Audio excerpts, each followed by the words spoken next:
going from desire to riches. But first, let's hit it.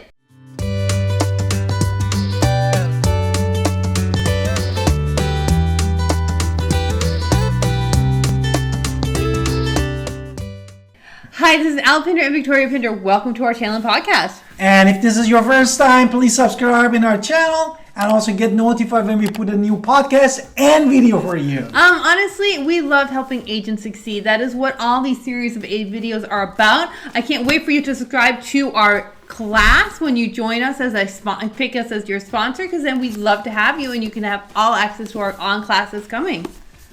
Let's start with, you have a disburning desire. Now we wanted to tell you what are the steps that transmuting that desire to riches. Okay, so first off, we're going to go, again, we're looking at this book today. It's our book report day, right? Yes. But wishes are not riches. That is kind of the first step we have to say. Everybody wishes for money. Everybody wishes for wealth. Everybody wishes for money. But they don't have it because wishes don't necessarily equal money. Wishes are just wishes. Now, taking your wishes, creating a burning desire, and then having these 6 steps.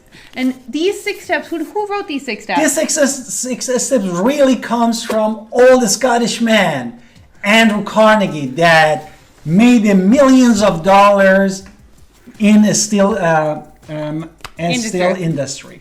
And then also, who also read these 6 steps and then said it was good? And also, Thomas Edison approved it, that this 6 steps not only is good for money, but any goal that you have in your life and you wanted to achieve it. Right, so these 6 steps are really super important when it comes to everything. And it is not written by these people who are hocus pocus, like, oh, if you meditate and it's going to come true. No, these are not just about meditation. It's not just about some sort of thing that you can kind of ignore to the side. It's about creating your mind and turning this mind into understanding how you can create money. Our channel is called Rags to Riches because we're taking you from making no money to making lots of money, right? Exactly. And how we chose the vehicle of real estate and EXP to get us there. So let us, without that, go into our 6 steps. These are the 6 steps. 6 steps.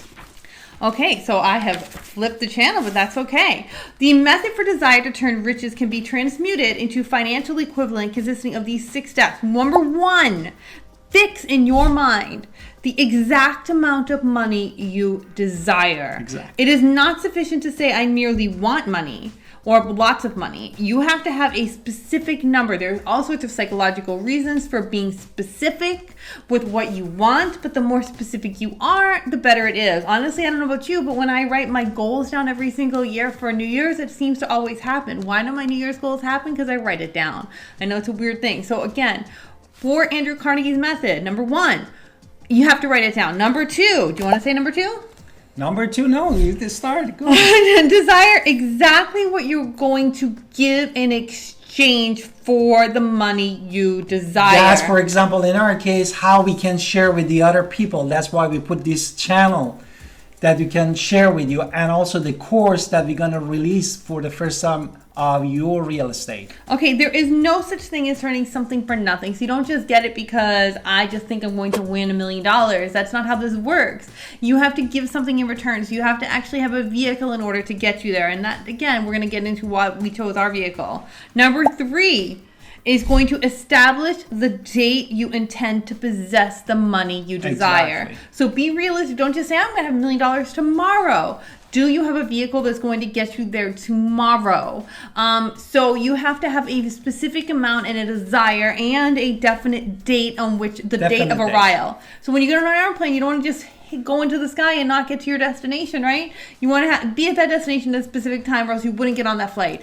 And that is why we are talking about you have to have a specific destination. Like having a 5-year goal plan, which is reasonable. No, hold on. Plans are next. You skipped. Number 4, create the plan for carrying out your desire, and begin not tomorrow. You begin right now. You begin at once when you are ready or not to put the actions into plan. So you want to start doing the actions, even if you don't know what you're doing right now. Write the plan down and start right now. Don't wait.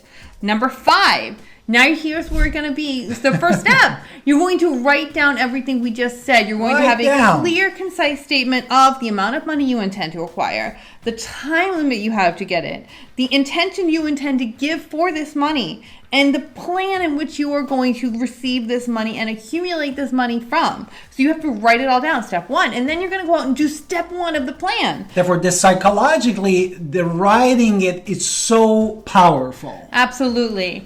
And then number 6, the last one, you're going to read it to yourself twice a day, once when you wake up and once when you go to sleep at night. I know that sounds metaphysical, fruity tooty, but it's really not, because what we're doing is training our minds in our state of whatever you want to call it into money consciousness. So it is not just something that is going to be, I'm going to happen one day. No, you want to turn your money into a burning desire to have it, to where it's all you can think about, to where you need to possess it, and then you feel you actually already possess it. And when you feel it in your hands, this money, then you have it. And even if you don't have it in your bank account yet, it is about to hit, because you feel it, you have it, you sense it, and it is about to be yours. You have acquired that money consciousness. Louisa Hay, the author that passed away a couple years ago, the best thing when you rehearse this and repeat it to yourself, the best thing is doing it in front of the mirror, because you can look at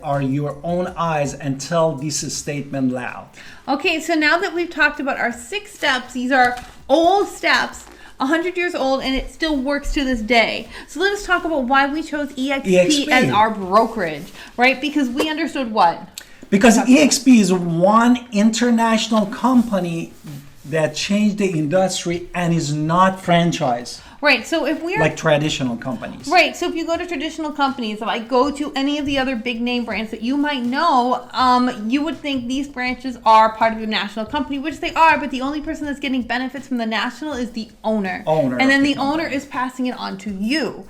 We wanted to skip all of that and be able to go in anytime, anywhere, get all of our trainings, get our support in real time within seconds, and we can collaborate. If I want to try to sell you a house in England or Greece, which I've never been to Greece. I've been to England, but I've never been to Greece. But if I want to try to sell you a house in Greece, I can kind of make it happen, because I can find the people, because we are all one international company. Because also we have the collaboration. Therefore, you can go any of these 5 continents that EXP. Now we have more than 22 countries that they have the EXP Realty. You can collaborate with them. So we have this growth technology, growth mindset, one company to where we have everything at our fingertips and we can do it anytime, anywhere. And that is ultimately why we chose EXP as our vehicle in order to succeed in real estate. So I hope this was helpful, and I can't wait to see you in the next video and podcast.